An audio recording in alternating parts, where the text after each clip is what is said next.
Yo les gars et les meufs, c'est Pter et on se retrouve pour une nouvelle vidéo. Et dans cette vidéo les gars, j'ai une question pour vous. Ça vous a jamais choqué de se dire que les builds qu'on voit apparaître dans les Discord comme celui du Wakfu FR, encore celui des mercenaires, pourquoi on devrait prendre ces items ciblés au lieu de notre item? Pourquoi celui-là est mieux alors qu'un autre l'est moins? Et donc dans cette vidéo, je vais pouvoir aider une grande majorité d'entre vous qui sont encore des débutants, qui savent pas encore trop comment se stuff, etc. pour qu'après vous puissiez faire un très bon build par la suite. Alors comme vous le savez très bien, chaque stuff doit impérativement posséder un item relique et un item épique, peu importe sa tranche de niveau. Sauf quand vous êtes moins que le niveau 50, vous aurez droit qu'à un seul item épique bas level et que l'item relique le plus bas se situe aux alentours du niveau 50 avec la tour minérale. Donc admettons que votre personnage gagne pas mal de niveaux, du style le niveau 100 à 110, et que vous décidez de vous investir sur un build opti dans cette tranche de niveau. La première question que vous allez vous poser est pourquoi je dois utiliser ces équipements pour mon stuff. Alors tout d'abord, comme vous le savez très bien, chaque classe a des styles de jeu différents. Prenons un exemple, le Yop c'est une classe qui est plutôt là en mêlée, donc au corps à corps, il aura plus besoin d'un stuff access sur la mêlée pour le soutenir, alors qu'un Kra pour lui il a plus besoin d'un stuff plutôt distance. Et pour savoir comment monter correctement son personnage, via ses aptitudes ainsi que ses passifs, j'ai fait une vidéo sur le sujet qui montre en détail comment votre classe est censée s'orienter, que ça soit en PVM ou encore en PVP. Une fois que vous savez quel style de jeu prendre pour votre personnage, maintenant parlons du stuff, en prenant notre exemple sur le Yop qui est censé être une classe qui est au corps à corps, donc en mêlée. Déjà vous allez sur les sites de builders pour pouvoir comparer différents items, comme celui de Zenith Wakfu ou encore Méthode Wakfu. De toute façon vous aurez les liens en description, donc voilà. Et avant toute chose, faut d'abord commencer sur les items reliques et épiques, car comme je l'ai dit plus haut, on aura droit à qu'un seul item de chaque, donc une fois qu'on a ciblé nos items reliques ou épiques, le reste viendra tout seul. Pour les items reliques ou épiques, il y a deux choix qui s'ouvrent à vous. Soit vous jouez en 10 PA, soit vous jouez en 12 PA.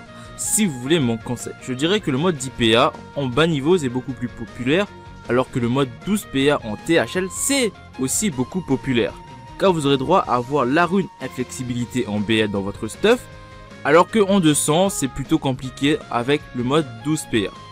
Mais si vous voulez savoir en détail quelles sont les runes épiques ou reliques populaires dans le jeu, j'en ai fait aussi une vidéo, donc vous pourriez vous décider du nombre de PA pour votre stuff. Une fois que vous avez ciblé votre nombre de PA, que ça soit 10 PA ou 12 PA, voire plus, c'est-à-dire 13 ou 14 PA, les items reliques ou épiques deviennent plus simples, car vous aurez des items qui vous donnent énormément de résistance, mais qui coûtent pas de PA comme la ceinture du Ekaflick par exemple.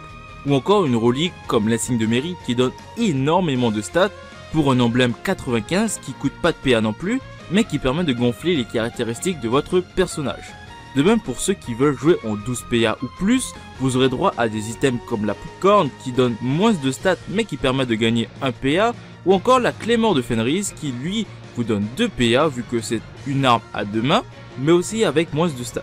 Maintenant que les items reliques ou épiques ont été ciblés, parlons des autres items pour votre stuff. La première chose à savoir c'est de sélectionner le type d'item qui vous intéresse, à l'occurrence des stuffs mêlés, vu qu'on joue un Yop au corps à corps, et non pas des stuffs distance. Et là plusieurs choix s'offrent à vous. Prenons un exemple, l'amulette en légendaire, on se dit que cet item comparé aux autres items donne la meilleure maîtrise, ce qui est vrai en soi, mais si on regarde pour les items mythiques, prenons un exemple, et qu'on aperçoit un item sous le nom de l'amulette chuchotée, qui vous donne de la maîtrise mêlée mais aussi de la maîtrise mono-cible, vous vous dites l'amulette chuchotée donne une meilleure maîtrise que celui en légendaire. Et là je vous vois perdu, mais ne vous inquiétez pas, je vais vous expliquer en détail. Comme j'ai dit sur ma vidéo sur les aptitudes à avoir, une fois que vous atteignez un certain nombre de niveaux, c'est-à-dire vers les niveaux 85 à 90 minimum, vous allez devoir investir en points de force sur une autre maîtrise autre que la mêlée pour votre Yop. Et un Yop généralement il se bat contre une seule cible, donc forcément après la maîtrise mêlée, vous allez monter automatiquement la maîtrise mono-cible pour qu'il soit efficace. Et une fois que vous savez que votre personnage plus tard doit se jouer en mono et mêlée, on peut comparer les deux amulettes. En calculant les deux maîtrises et voir combien ça donne au total, suffira de prendre la meilleure maîtrise des deux pour votre stuff. On peut faire pareil avec la coiffe en prenant la coiffe du Bullfrog et une autre bonne coiffe comme le Corbeau Noir. Et vous verrez entre les deux, la Bullfrog donne une meilleure maîtrise totale. Sans négliger la résistance bien évidemment, car un item qui a beaucoup de maîtrise mais rien en résistance est vraiment pas ouf. Donc faites attention à ça. Donc j'espère que cette petite vidéo vous aura plu. Si c'est le cas, n'hésitez pas à me récompenser avec votre meilleur pouce bleu ainsi que votre meilleur abonnement.